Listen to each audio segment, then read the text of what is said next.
Thank you, Mr. Speaker, for allowing me this opportunity for Member Blood Temotu Nende for me talk a little bit. It will be very short and very brief, especially to the Special Economic Zone Bill tabled by the Minister of Commerce, Labour and Immigration on the 15th of May 2025. I wish to acknowledge the Minister, the Permanent Secretary, the Special Economic Zone Committee, the senior management team and officers of the Ministry of Commerce, Labour and Immigration for your tireless and unwavering commitment to ensure this important bill is brought into this chamber for debate. Mr. Speaker, I wish also to thank the Bills and Legislative Committee for the job well done in scrutinizing the bill before us. Mr. Speaker said, much have been echoed in this chamber regarding development for this nation. Some of the developments will materialize, but some don't. This special economic zone to me is one of the many bills brought in this parliament in the name of development. Mr. Speaker, sir, as policymakers and development enthusiasts, we recognize that special economic zones have played a pivotal role in transforming economies globally.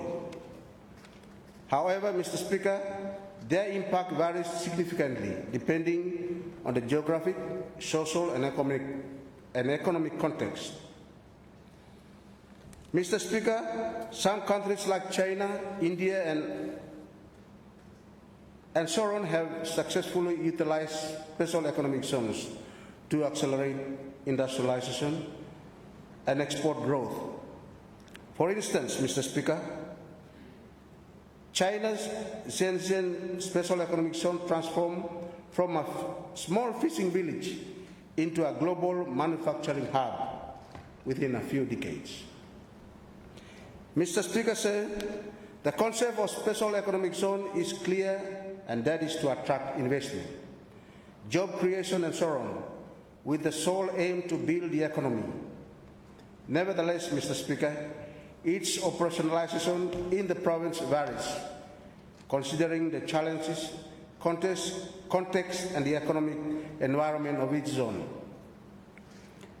Mr. Speaker, these demographic hurdles need to be recognized, mitigated, and addressed in order to have an effective and operational special economic zone.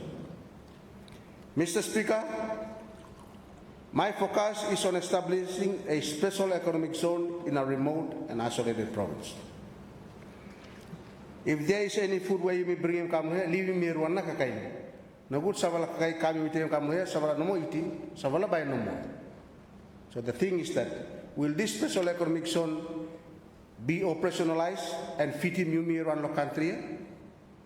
Or by savala no more taken, savala no more. These remote islands or areas are often marginalized due to geographical barriers, limited infrastructures, and distance from urban centers. Mr. Speaker, while Solomon Islands face these unique challenges, they also possess untapped potentials. The question before me is, can special economic zones serve as a catalyst for growth and development in these isolated and remote provinces? Mr. Speaker said, the special economic zone will offer potential policies, as alluded by some speakers, such as tax incentives, simplified custom procedures, and relaxed regulations to attract foreign and domestic investment. Mr. Speaker, special economic zones aims to stimulate economic activity, generate employment, and catalyze technological and infrastructural development. Mr. Speaker, establishing a special economic zone in my province will be an opportunity for development, as it will run the much talked about potentials to realistic potentials.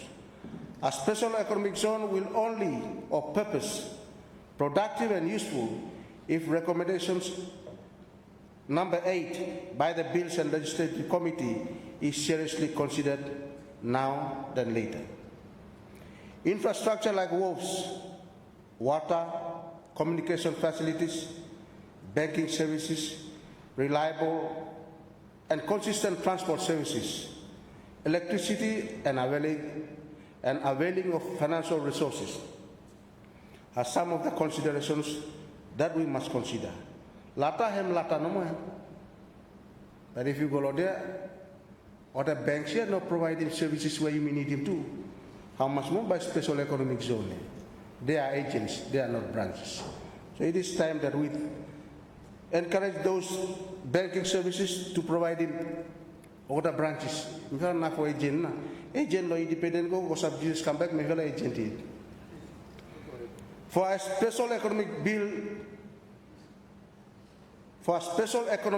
without the infrastructures mentioned and funding is likely will never succeed. Mr. Speaker said, having this special economic zone passed, we are looking forward that preparatory work will commence through the budget by 2026. For instance, Lands Department, Infrastructure, Ports Authority, Health, Education, Water, and so on. Mr. Speaker, I am confident that with the leadership of the Minister and including all of us as members of Parliament, the special economic zone ideology will be established in the selected but strategic locations in Solomon Islands. Temotu province has been longing for developments, and so the introduction of this very special economic bill we will continue to watch in a special way, with patience but with tears, when my uneconomical province will turn as an economical hub. In conclusion, Mr. Speaker, establishing special economic zones in remote and isolated provinces offers a promising strategy for fostering economic growth, infrastructure development, and national equity. Mr. Speaker, when designed thoughtfully with attention to local context and sustainable principles, I believe special economic zones can serve as an engine of transformation, unlocking the latent potential of this nation. Mr. Speaker, however, success depends on careful planning, inclusive policies, and robust governance. The challenges are significant but not insurmountable.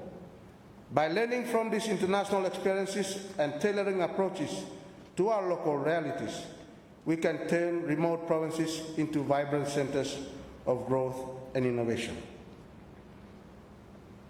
Mr. Speaker said, let us commit to leveraging the special economic zone concepts and economic growth centers as a tool for inclusive development, ensuring that no province is left behind in our national progress and transformation. With these few remarks, I support the bill and I resume my seat. Thank you, Honourable Member for Nende.